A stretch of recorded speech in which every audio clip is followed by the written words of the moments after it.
আসসালামু আলাইকুম। তৃতীয় শ্রেণীর বাংলাদেশ ও বিশ্ব পরিচয় বই নিয়ে ধারাবাহিকভাবে আলোচনা দিচ্ছিলাম। প্রথম অধ্যায় দেওয়ার পর তোমাদের অনেক বেশি কমেন্ট ছিল যে দ্বিতীয় অধ্যায় কখন দিব, তাই আজকে তোমাদের সাথে দ্বিতীয় অধ্যায় নিয়ে আলোচনা করব। আমরা সবাই মানুষ। প্রথম টপিকটা আমরা যদি আলোচনা করি, মিলেমিশে থাকা। এখানে দেখো আমরা একজন কৃষক দেখছি, রাস্তা পরিষ্কার করছে, এরকম একজন জেলেকে দেখছি, রিক্সা চালক, টিচার, ডাক্তার।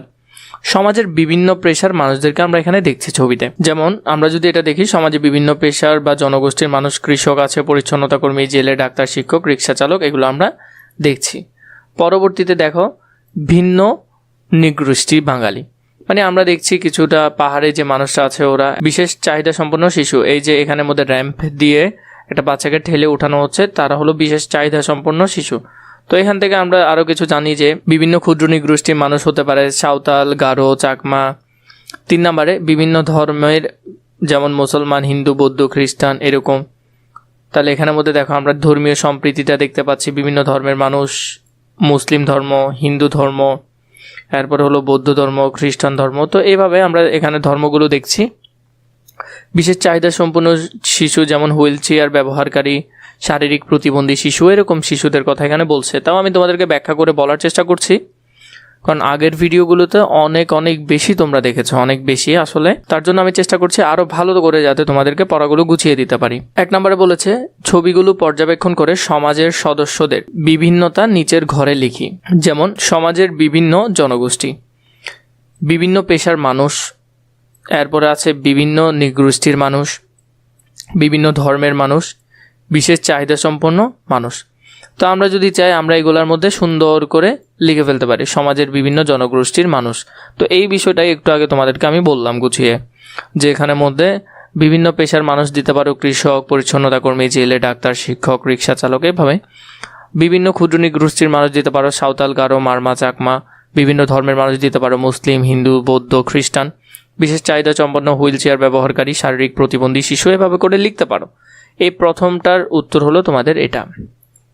তো এটা আমি তোমাদেরকে একটু আগেই দেখালাম।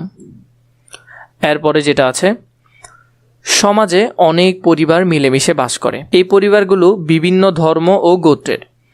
আমাদের দেশে চাকমা, মারমা, ত্রিপুরা, গারো, সাঁওতাল প্রভৃতি নৃগোষ্ঠী মানুষের বসবাস রয়েছে। মানে আমাদের আশেপাশে আমাদের আরও অনেক ধরনের ভাইরা আছে, যেমন চাকমা ভাইরা, মারমা ভাইরা, এরকম অনেক জনগোষ্ঠী আছে। তারা দেশের বৈচিত্র্যকে আরও সমৃদ্ধ করেছে, মানে আমাদের দেশের কালচারটাকে আরও সুন্দর করেছে। সমাজে আছে নানান বয়সের মানুষ, নারী পুরুষ নানান পেশায় নিয়োজিত। আমরা যারা স্কুলে একসাথে পড়ি, আমরাও সকলে একই রকম নই, আবার সকলে একই ধরনের খেলা পছন্দ করি না। আমাদের সমাজে কিছু মানুষ রয়েছেন যারা চোখে দেখে না, কানে শোনে না, কেউ আবার কথাও বলতে পারে না। কেউ হয়তো বুদ্ধিগতভাবে পিছিয়ে রয়েছে, কেউ হয়তো শারীরিক সমস্যার কারণে চলাফেরা ও কাজকর্ম করতে পারে না। তাদের আমরা বিশেষ চাহিদা সম্পন্ন শিশু বলি। আমি তোমাদেরকে যে ভিডিওগুলো দিচ্ছিলাম তার মধ্যে অনেকগুলো কমেন্ট ছিল যে তোমাদেরকে আসলে আন্ডারলাইন করে দিতাম যে কোন বিষয়গুলো আসলে পরীক্ষা আসবে। যেমন এই যে অংশটা আছে, এটা থেকে কিন্তু তোমরা ব্যাখ্যা লিখতে পারবে যে বিশেষ চাহিদা সম্পন্ন শিশু কাদেরকে বলা হয়। আমরা একে অন্যকে সহায়তা করব, বিভিন্ন ধর্মীয় উৎসব ও অনুষ্ঠানে অংশগ্রহণ করব, সকল পেশার প্রতি সম্মান দেখাবো, বিশেষ চাহিদা সম্পন্ন সহপাঠী ও অন্যান্য বিভিন্ন কাজে সহায়তা করব, শারীরিক গড়ন বা অক্ষমতা নিয়ে কারো প্রতি কটূক্তি করব না। খতে বলেছে, বাম পাশের বাক্যাংশের সাথে ডান পাশের বাক্যাংশ আমরা মিল করি। আমাদের সমাজে আমরা ধনী দরিদ্র একসাথে বসবাস করি। তাহলে উত্তর হবে এটা, একসাথে বসবাস করি। তাহলে আমাদের এখানে যদি প্রথমটা দেখো, আমাদের সমাজে আমরা ধনী দরিদ্ররা একসাথে বসবাস করি, প্রথমটা। এরপরে বাংলাদেশে বাঙালি এবং বিভিন্ন নৃগোষ্ঠী বসবাস করে। তাহলে উত্তর হবে ঘ নম্বরটা, কি নৃগোষ্ঠীরা বসবাস করে, উত্তর খ নম্বরটা। এর পরেরটা যদি আমরা দেখি, মিলেমিশে থাকতে হলে আমাদের সবাইকে শ্রদ্ধা করতে হবে। এরপরে আছে ঘতে, বিভিন্ন উৎসবে শিশুরা বন্ধুদের সাথে আনন্দে মেতে ওঠে। তো এভাবে করে তোমরা এই ঘরটা ফিল আপ করতে পারবে। ঘতে বলেছে, বিষয়বস্তু পড়ি এবং সম্প্রীতি রক্ষার উপায়সমূহের তালিকা তৈরি করি। ক্রমিক নাম্বার, সম্প্রীতি রক্ষার উপায় 1 নম্বরে বিভিন্ন অনুষ্ঠানে অংশগ্রহণ করে। বাকিগুলো যদি দেখি, বিভিন্ন উৎসবে অংশগ্রহণ করে, ধর্ম, বর্ণ, পেশাগত সবাইকে সম্মান করা, একে অপরের সহযোগিতা করা, ভিন্ন মতামতকে শ্রদ্ধার সাথে গ্রহণ করা, এগুলোর মাধ্যমে আমরা কি করব, সম্প্রীতি রক্ষা করব। এরপরে ঘতে বলেছে নিচের বাক্যগুলো পড়ি, কোন কাজগুলো করব ও কোন কাজগুলো করব না তা শ্রেণীকরণ করি এবং সংশ্লিষ্ট নাম্বারগুলো ছকে লিখি।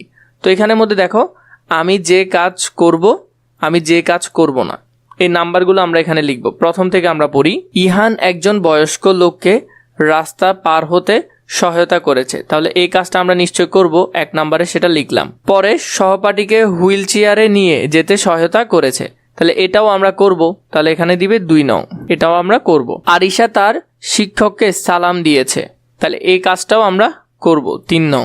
এরপরে বলেছে একজন সহপাঠী পড়ে গেছে, রনি পাশ দিয়ে হেঁটে চলে গেল, এই কাজটা আমরা করব না। 4 নাম্বার, এই কাজটা কখনো করা যাবে না, বন্ধুকে নিশ্চয় সবসময় কোনো সমস্যায় পড়লে তাকে সাহায্য করতে হবে। মেহেদি, রিদিশা, সুবল, কেয়া একসঙ্গে বন্ধু পুলক চাকমার জন্মদিন উদযাপন করেছে, তাহলে এই কাজগুলো করব আমরা, আমাদের বন্ধুদের প্রতি সহানুভূতিশীল হব। যে ধর্মেরই হোক না কেন, যেখানেরই হোক না কেন, বন্ধু তো বন্ধুই হবে। বন্ধুর সাথে সব সময় তাকে ওর চেহারা নিয়ে, শরীর নিয়ে আমরা কখনো কটূক্তি করব না। রহিমকে সহপাঠীরা তাদের সাথে খেলতে নেয় না, এই কাজটা কখনো করা যাবে না। বন্ধু যেমনই হোক তাকে নিয়েই ওর সাথে একসাথে খেলা করতে হবে, পারুক না পারুক তাও ওকে সাথে নিয়ে কি করতে হবে, খেলাধুলা করতে হবে। 7 নম্বরে নাজিফা একজন ক্ষুধার্ত ব্যক্তিকে খাবার দিয়েছে, নিশ্চয় আমরা কাজগুলো করব, তাহলে এখানে লিখবে 7 নং। কেউ কেউ অনেক সময় সহপাঠীদেরকে ব্যঙ্গ করে, মানে আমরা অনেক সময় নাম নিয়ে বা বিভিন্ন কিছু নিয়ে টানাটানি করি না, বা বিভিন্ন কিছু নিয়ে ওকে মস্কারি করি, যে সেগুলা করতে নিষেধ করছে। ছেলে মেয়ে সবাই সমান। তো এখানে দেখো পুরুষরা কাজ করছে, মহিলারা কাজ করছে, পুরুষরা বিভিন্ন জায়গায় কাজ করছে। তো একটা পরিবারকে টিকিয়ে রাখতে হলে ছেলে এবং মেয়ে উভয়কেই পরিশ্রম করতে হবে, সাথে পরিবারের সব কাজে দুজনকে সহায় হতে হবে। এরপর দেখো এখানের মধ্যে একটা ছেলে আমরা দেখছি পড়ছে বিভিন্ন কিছু নিয়ে, স্বামী এবং স্ত্রী একসাথে কাটাকাটি করছে এবং রান্নাবান্না করছে, ভাই এবং বোনে বিছনা গুছাচ্ছে এবং ঘরকে গুছিয়ে রাখছে, বাবার সাথে মেয়ে বিভিন্ন কাজে সহায়তা করছে। তো এই ছবিগুলো দেখে আমরা এগুলো বুঝলাম। কতে বলেছে পূর্বের পৃষ্ঠার ছবিগুলো পর্যবেক্ষণ করি, এখানে আমরা এগুলো পর্যবেক্ষণ করলাম, কোনটা কি কি দেওয়া আছে এগুলো আমরা দেখলাম। কোন কাজ ছেলেরা ও কোন কাজ মেয়েরা করছে তা নিচের ছকে লিখে, এখানে কোন কাজ ছেলেরা করছে এবং কোন কাজগুলো মেয়েরা করছে আমরা এখানে লিখব। ছেলেরা করছে গরুকে খাবার দেওয়ার কাজ করছে, পড়াশোনা করছে, থালা বাসন ধোয়ার কাজও করছে, বাগানে গাছ লাগানোর কাজও করছে। তাহলে ছেলেরা এখান থেকে আমরা যে কাজগুলো দেখি, যেমন এখানে ছবিগুলো দেখলে এই ছেলে দেখো এখানে বাগানের কাজ করছে, গরুকে ঘাস খাওয়ানোর কাজ করছে, পড়ালেখা করছে, থালা বাসন ধুচ্ছে, এখান থেকে আমরা দেখতে পাচ্ছি। এরপরে দেখো ঘর গোছাচ্ছে, বাবা হিসেবে কি করছে, বাগান পরিষ্কার করছে বা বাগানে কাজ করছে। তো ছেলে হিসেবে এগুলো দেখলাম। মেয়ে হিসেবে দেখো পাখিকে খাবার বা মুরগিদেরকে খাবার দিচ্ছে, গরু দুধ দোহাচ্ছে, এরপরে এখানে দেখো সবজি কাটছে, এরপর দেখো ঘর গোছাচ্ছে, বাবাকে কাজে সাহায্য করছে। তো এগুলো আমরা লিখবো। হাঁস মুরগিকে খাবার দেওয়া, পড়াশোনা করা, রান্না করা, বিছানা গোছানো, এগুলো মেয়েরা করছে। তো এই যে উত্তরগুলো আছে এগুলো কোথায় লিখবে, এই 2টা বক্সে লিখবে, ছেলেদেরগুলো ছেলেদের ঘরে, মেয়েদেরগুলো মেয়েদের ঘরে। 2 ছবিগুলোর আলোকে কোন কাজ ছেলে ও মেয়ে উভয় করতে পারে তা নিচের ছকে লিখি। মানে এখানে কোন কোন কাজগুলো ছিল যেটা ছেলে মেয়ে উভয় করতে পারে, যেমন পড়াশোনা করা, এটা ছেলে মেয়ে উভয় করতে পারবে, ঘরের কাজ করা এটা উভয় করতে পারবে, গাছ লাগানো ও পশু পাখির যত্ন নেওয়া এটা উভয় করতে পারবে। দুজনে মিলে এই কাজগুলো চাইলে করতে পারবে, ছেলে এবং মেয়ে, এখানে কোনো ভেদাভেদ নাই।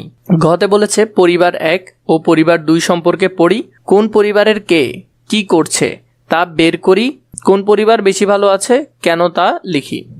এরপর আমরা ঘ নম্বরটা দেখি, পরিবার 1। তো এখানে পরিবার 1 সম্পর্কে দেওয়া আছে, পরিবার 2 সম্পর্কে দেওয়া আছে, ওদের দুজন সম্পর্কে আমরা পড়ব। কোন পরিবারে কে কি করছে তা বের করি, এখানের মধ্যে কে কি করছে সেটা আমরা বের করব। কোন পরিবার বেশি ভালো আছে তা বের করব এবং কেন তা আমরা লিখব। পরিবার 1, সালাম মিয়া একজন কৃষক, মেহেদি ও তিশা তার সন্তান, দুজনেই স্কুলে পড়ে। তিশা মাকে ঘর গোছানোর কাজে ও মেহেদি বাবার কাজে সহায়তা করে, আবার মেহেদি যখন মাকে সহযোগিতা করে তিশাও তখন বাবাকে সহযোগিতা করে। হাঁস মুরগির যত্ন নেওয়া, গরু ছাগল লালন পালন, রান্নায় মাকে সহায়তা, সব কিছু দুজনে মিলে করে। এতে মা বাবার কষ্ট অনেক কম হয়। পরিবারের সকল কাজ সহজে হয়ে যায়। দুই ভাই বোন আনন্দের সাথে কাজগুলো করে, এতে ওদের পড়াশোনাও অসুবিধা হয় না। পরিবার দুই যদি দেখি, হাসান আলী কৃষিকাজ করেন, তার দুটি সন্তান রনি ও সানজারা দুজনেই স্কুলে পড়ে। সানজারা মাকে নানা কাজে সাহায্য করলেও রনি করে না। রনি যখন বাড়িতে থাকে তখন শুধু খেলাধুলা করে। রনি বাবার কাজেও সাহায্য করে না। সানজারা একা মা ও বাবাকে সব সময় সাহায্য করতে পারে না।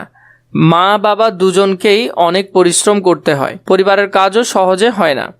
রনির চেয়ে সানজারাকে বেশি কাজ করতে হয়, তাতে সানজারার লেখাপড়ায় অসুবিধা হয়। তো আমরা এখান থেকে যা বুঝলাম যে পরিবার একের অবস্থাটা অনেক ভালো। আমরা যদি লিখি পরিবার এক এবং পরিবার দুই, কে কি করছে সেটা লিখবো। আমরা লিখবো এখানে কে কি করছে। আমরা যদি পরিবার একের অবস্থা দেখি তাহলে এখানে পরিবার একের মধ্যে বাবা কৃষি কাজ করেন, মা ঘরের কাজগুলো করেন, সাথে ছেলে মেয়েরাও সাহায্য করে। ছেলে পড়াশোনার পাশাপাশি ঘরের কাজে সাহায্য করে, মেয়ে মা বাবাকে ঘরের কাজে কি করে, সাহায্য করে। পরিবার একের মধ্যে ওরা মোটামুটি সবাইকে কি করে, সাহায্য করে কাজে। পরিবার দুইয়ে বাবা কৃষি কাজ করেন, মা ঘরের কাজ করেন, ছেলে শুধু পড়াশোনা করে আর খেলাধুলা করে, ঘরের কোনো কাজ করে না। মেয়ে পড়াশোনার পাশাপাশি ঘরের কাজেও কি করে, সাহায্য করে বাবা মাকে। কোন পরিবার বেশি ভালো আছে এবং কেন? এখানে মধ্যে পরিবার এক বেশি ভালো আছে, কারণ এই পরিবারের সবাই মিলেমিশে কাজ করে। ছেলে ও মেয়ে উভয়ই সমানভাবে ঘরের কাজে সাহায্য করে, এতে পরিবারে ভালোবাসা, সহযোগিতা ও সুখ বেশি থাকে। আশা করি তোমরা এটা বুঝেছো। এখন পারবে কিভাবে লিখতে হবে। মা বাবা ও ভাই বোন নিয়ে সাধারণত একটি পরিবার গঠিত হয়। কখনো পরিবারে দাদা দাদি, চাচা চাচি ও অন্যান্য আত্মীয় থাকেন। পরিবারের সকলের সমান অধিকার রয়েছে। ছেলে ও মেয়ে সকলেই বাসায় ও বাইরে কাজ করতে পারে। বাসার কাজও ছেলে মেয়ে সকলে মিলে করলে সহজ হয়। সকলে একসঙ্গে কাজ করলে পরিবার ও দেশের উন্নতি হয়। ঘতে নিচের কথাগুলো পড়ি, যে কথাগুলো সঠিক তার পাশে টিক চিহ্ন ও যে কথাগুলো সঠিক নয় তার পাশে ক্রস চিহ্ন দিই।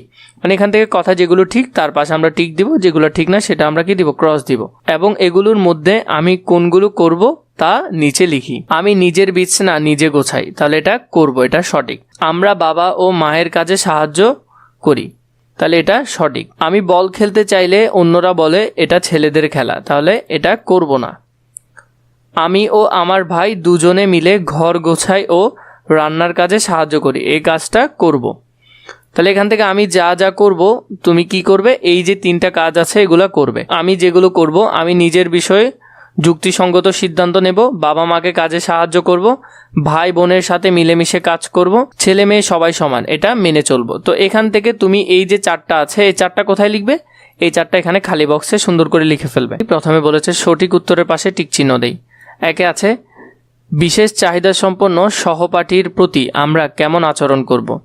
আমরা সহায়তা করব। কি করব, সহায়তা। আমরা কোনো সহপাঠী বেঞ্চ থেকে নিচে পড়ে গেলে আমি কি করব, আমি ধরে তাকে তুলব।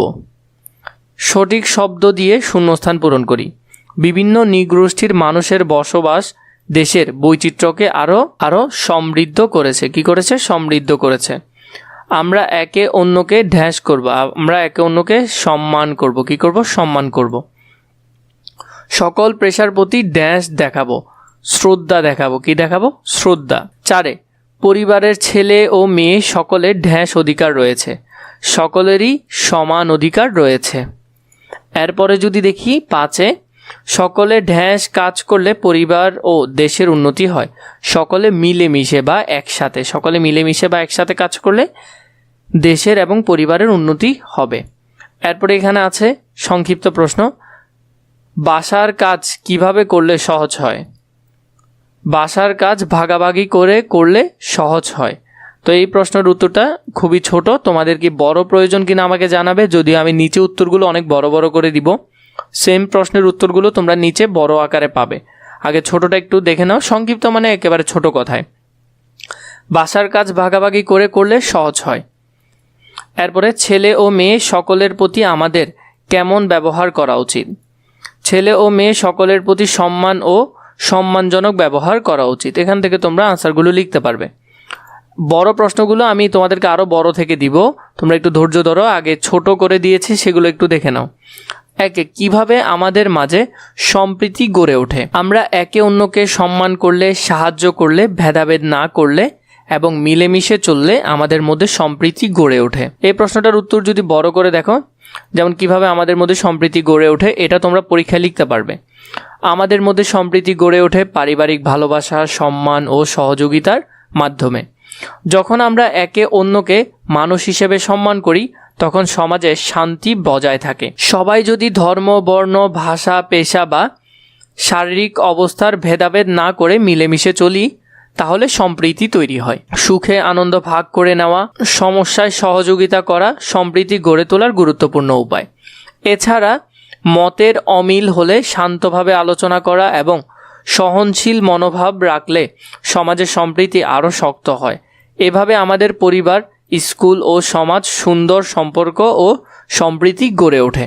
তো আশা করি তোমরা এই উত্তরটা পরীক্ষায় লেখার জন্য রাখবে। তোমাদের উত্তরগুলো কি আরও বড় করে প্রয়োজন আছে কিনা সেটা আমাদেরকে জানাবে।